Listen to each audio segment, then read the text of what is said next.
ArtaBit, and the goal we have in ArtaBit is to make transfers to Indonesia and Southeast Asia fast, cheap, and easy.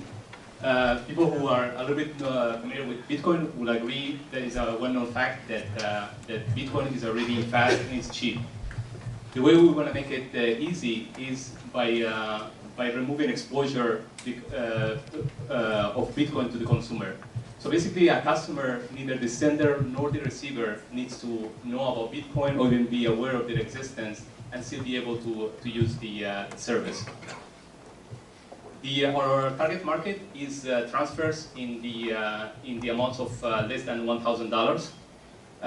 Indonesia receives about $10 billion worth of remittances every year, and which is the biggest economy in the area. Philippines actually have even a larger amount, and a lot of these remittances actually come from people with low income. So they fit perfectly in our target area. If you see traditional systems like Western Union and MoneyGram, they're not very competitive in this range, in the sub $1,000. If you look at their fee structure, it ranges between 11% and about 30% for small amount. Maybe obviously the smaller you go, the more expensive. Our cost can for us the transporting $1 or $1,000 is practically the same cost. But once we go into larger amount, we lose competitiveness. So that's why we're focusing only on that range. So let's go into questions. Anybody, please? So this is basically Bitcoin remittance, right, for a geographical region. That would assume you're either being paid in Bitcoin or people are putting it into their bank accounts, but many of them, if they're giving those small amounts, don't have bank accounts. So it'd be kind of a mobile platform. Can you describe what you're actually doing from the consumer's perspective? Are people somehow turning cash into Bitcoin and then via mobile app sending it to their families, or am I totally making that up? No. What we're trying to, the part actually that we're trying to hide is the Bitcoin complexity. We don't want to have the barrier of having to explain people what Bitcoin is. Everybody's familiar with ACH, and hardly anybody's familiar with ACH, yet we use it every single day. The aspect actually that we want to focus on is on not as the virtual currency part, but more as a transport mechanism. So for us, it's just a technical implementation. From a customer point of view, all what they have to do is they can go and make a deposit through one of our partners. So we're going to have a partner in each of the host countries, and there's going to be also a partner on the destination country in Indonesia.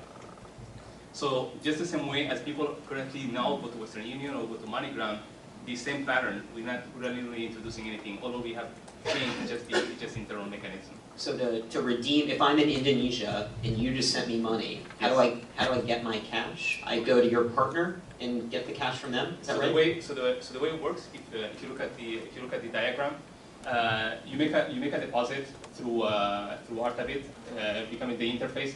Behind the scene, we have early talks with this instance, and they're interested in working with us. So in this case, they will do all the handling of fiat money. We get the Bitcoin. The Bitcoin goes into ArtaBit. Then once it gets converted into Indonesian rupiah or Malaysian ringgit or whatever the currency, then the user gets notified, how they want the money to be deposited. One thing actually that we have to keep in mind about Southeast Asia is that the cash transfer system is it will almost put to shame the developing countries, and this is a side effect of not having access to credit. We have been operating an exchange to kind of initiate a little bit the liquidity, and we have been able to do this actually without holding their currency. So basically, you can make through mobile, through phone, through online, within minutes you can make transfers. So this is Let's have one more question and then move into feedback. Okay. So on a $100 transfer, Yes. what is your spread cost and what do you charge? Okay. I'm glad you Just give me those two numbers. Yeah. Actually, that was part of the presentation. So if you compare the benchmark actually that we have for Western Union using No, just go keep what is your cost? oh, okay, just the What number. do you charge? On Okay. $100, it costs you how much? On the So spread? roughly, yeah. So roughly between 1 to 1,000 is about 3% is the hedging cost. And what do you charge? So the we can go up to 11%, which will be hitting Western Union. Okay, let's move into feedback, and let's start with Andrew. Andrew, you wake up tomorrow, what are you gonna do? So you're pitching a simple solution, but in a very complex way. So this chart right here is extremely complicated, and the way you're explaining it, I would just simplify it. And so using an example maybe of how it works for the end consumer, instead of explaining all like some of the complicated pieces. Yeah, I mean, this is a foreign currency transfer arbitrage business. You're using Bitcoin because the spreads on Bitcoin are less than the spreads on as you refer to them, fiat currencies. And you should simply state that and start with the fact that this is a tighter arbitrage spread because you use Bitcoin in the back end.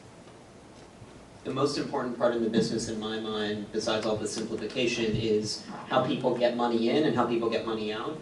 That's been the barrier that's the reason Western Union can charge what they can, is because when you send money to Indonesia with Western Union, there's something on every block you can withdraw that money from. And so people do it not only because of convenience on this side, but convenience on that side. And so building that network is critically important. And I'd encourage you to think about how you land those partnerships, both domestically as well as internationally. Totally agreed. If you've got a 5-point spread on Western Union, they're going to want to know about it pretty quickly, and that's kind of a big deal. But unless you're on every block, you're totally screwed. So I would keep them at a distance at the very beginning, because they're going to look at you as a direct competitor, and there's 1,000 of you out there that they can choose to work with if they decided.